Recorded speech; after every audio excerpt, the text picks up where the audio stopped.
There are two distinct ways you can go about creating a triple chamber PC case. Corsair went the elegant, expensive route with the Air 5400, which channels air from the front of the case directly through the CPU cooler and out at the side. And then we have this, the DeepCool CL6600, which is HyperSplit. And the CPU cooler goes in this separate compartment on the top. And the thing is, this CL6600, which ships with a 360mm AIO cooler installed, sells for around £160 here in the UK. Now admit it, you're interested.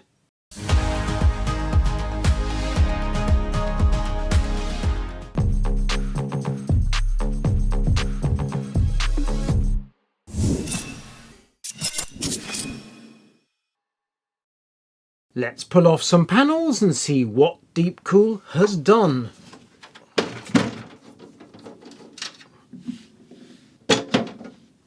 Clear glass main panel.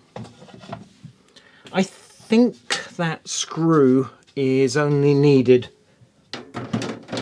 for security. Yeah, pop. So you don't need the thumb screw.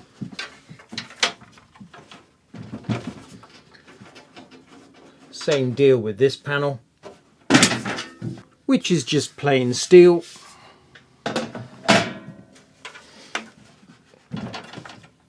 Top compartment. I suppose we could call this the HyperSplit compartment. These thumb screws are longer than the side panel thumb screws. Away with that housing. Doesn't have a separate dust filter. Does have fine mesh, so I can imagine dust collecting on the outside. And that reveals the 360 radiator. And behind these front vents we have a filter that's molded in place, so that'll be a remove and either cloth or vacuum clean to get dust out. This panel riveted in place, so if you're installing fans in the front, you'll note there are no fans included as stock. We have two included 120 reverse fans in the floor of the case in what you'd normally call the power supply area, but the power supply actually goes up front. Clearly the idea is these reverse fans are feeding air directly to your graphics card, which you'd expect to be there. And the power supply, which obviously cannot go through the front, slips in there. And with the cables out of the way, you can see the drive mounts more clearly. You can also see a number of screws. And that's because it's been used as a way of securing the AIO pump while it's in transit. That makes a lot of sense. In the floor of the case, we have an air filter that goes out to the rear. And we also have an air filter over the power supply intake, like so. I'm not sure I've seen a case that has one filter coming to the rear and one to the front. Very often you have a full-length filter and that can be quite awkward. I'm going to have to check. I think that might be a first for me. And then we have the air intake, which is going to the top cooler. There. And you'll note the roof of the main chamber is solid. The idea is that air is coming up and in and out. So basically this is to cool the GPU and I suppose storage, whereas the top section, the HyperSplit, air is coming in here and also here, and is then going to be driven out of the roof of the case. Ooh, I think we have another removable piece of plastic. There we go. Cosmetic, just to cover the hoses at the back. We're told that this AIO is not a standard DeepCool AIO. It is specific to this case. I would guess that means it has shorter hoses. One other thing, it's a headphone holder. You can hang your headphones on there. The front I/O is down the bottom. If your PC is on the floor, I can see that being something of an issue. If it's on the table, absolutely great. I can see why they've put the front I/O down there, because after all, the top is dedicated to cooling. So where would you put the front I/O? Up here. So this might divide opinion. Indeed, it might hypersplit opinion.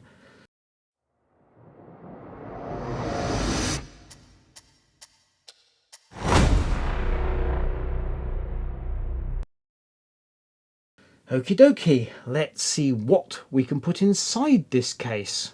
You can see I've released the pump cold plate assembly from the drive plate, and I've removed the drive plate, and that's why we have a huge space in the motherboard tray. You can also see we have cutouts because this case supports rear connect motherboards, Project Zero, Asus BTF and so on. Now I could at this stage install the power supply, but first I need to do a little bit more housekeeping. You might think I can now install the motherboard, but no. You will note the standoffs at the bottom are behind these fans. In other words, they're inaccessible. Thankfully, the ridiculously tiny manual covers this point. I mean, look at it. It's absolutely minuscule, but it works. What I need to do is this.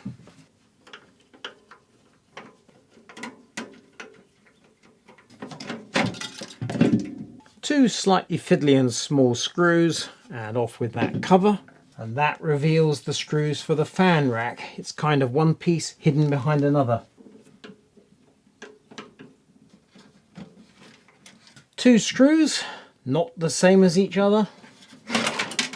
And that gives us full access to the motherboard tray. And you can see the two fans are daisy chained together, so the one plugs to the other, and then we have one PWM connection and one RGB connection for the pair of them. You can also see we have a pass-through cable that's going to connect to the power supply, and around the back we plug in our power cord. Power supply I'm using is this DeepCool PN1200M. Despite the name kind of suggesting it might be platinum rated, it's actually gold rated, but 1200 watts of ATX 3.1. Isn't that just looking neat? Our motherboard is this MSI Mag X870E Tomahawk Max Wi-Fi PZ for Project Zero. Processor is the Ryzen 7 9850X 3D, completely hidden out of sight now behind the cold plate of the included cooler. Memory is this Thermaltake Tough RAM XG-RGB D5, that's DDR5 6000, and we have a Gen 5 Crucial SSD under the main heatsink. The main compartment looks lovely.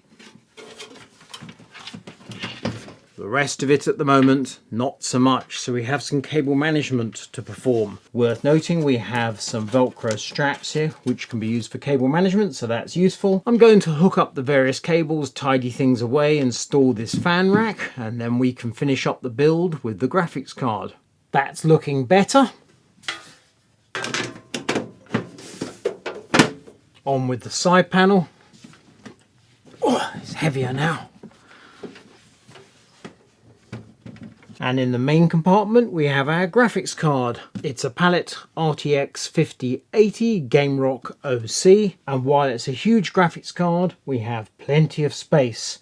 Fans feeding air directly in, and then it exhausts and goes, well, where? So we're going to have to turn on the PC, do some performance testing and check out the thermals. With the PC running, the first job is to update the BIOS of the MSI motherboard, and during this process the fans run at high speed, which gives an indication the DeepCool could be quite noisy depending on your settings.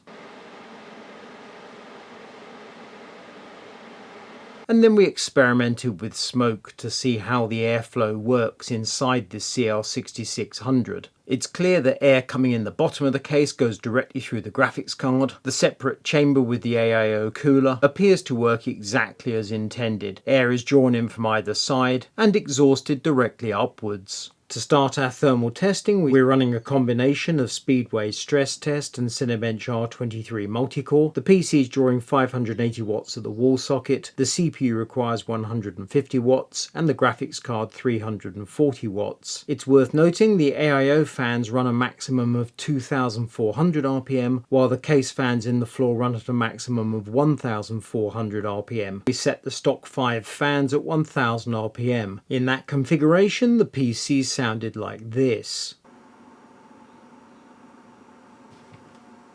The weather here is hot and the ambient is 25 degrees. Our CPU is running at 89 Celsius and the graphics card at 68. Increasing the speed of the fans on the AIO cooler to 2000 RPM but keeping the floor fans at 1000, the PC now sounds like this.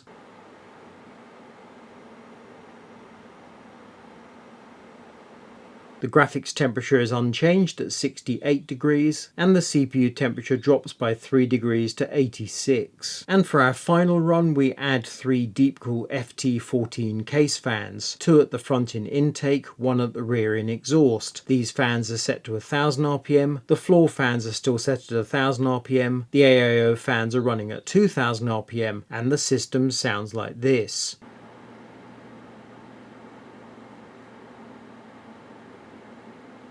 And we see the CPU temperature drops to 84 degrees and the graphics temperature drops to 65 degrees. And we come to my conclusions about the DeepCool CL6600 HyperSplit. On the pro side of things, it has a very simple design which separates the CPU cooling from the graphics card. Also, the 360 AIO cooler is included in the price. The split bottom filters, one going rear, one going front, that's very convenient, and that headphone holder, which surely costs very little, is a neat touch. Cons, the negatives. The HyperSplit chamber looks rather clunky. You might argue it looks different and interesting, and I can agree with that as well. So I'm a bit torn on this, but I'm at the moment going with clunky. Secondly, the front I/O panel is in an awkward location if your PC is on the floor. It's right down there. In fact, if your PC is on the floor, I mean, it's borderline useless in my view. I have a habit of trailing cables from my front I/O to devices which I plonk on top of the PC case. Clearly here, that approach would be a bit peculiar. Your PC, I think, needs to be on the table, and then any devices are next to the PC also on the table. So I suppose you also need quite a large table. The printed user guide is tiny. I showed you it earlier. It is this size. I am sure that DeepCool has a PDF, but I personally like a reasonable size printed guide included with a case. And while the guide is quite good, it is very small. And fourthly, CPU cooling is average. Cooling, you would think, is a focus of the case because, after all, the design is all about CPU cooling, separating CPU from GPU, and the way air is intaking up through these splits, it doesn't really help CPU cooling. So CPU cooling is fine. On the other hand, GPU cooling is good, and let's face it, that's where your money is going. So CPU cooling, meh, GPU cooling, good. Overall, I'm going with an 8 out of 10. It's a worth buying. It's also interesting. Do please check us out at kitguru.net, and we're on TikTok.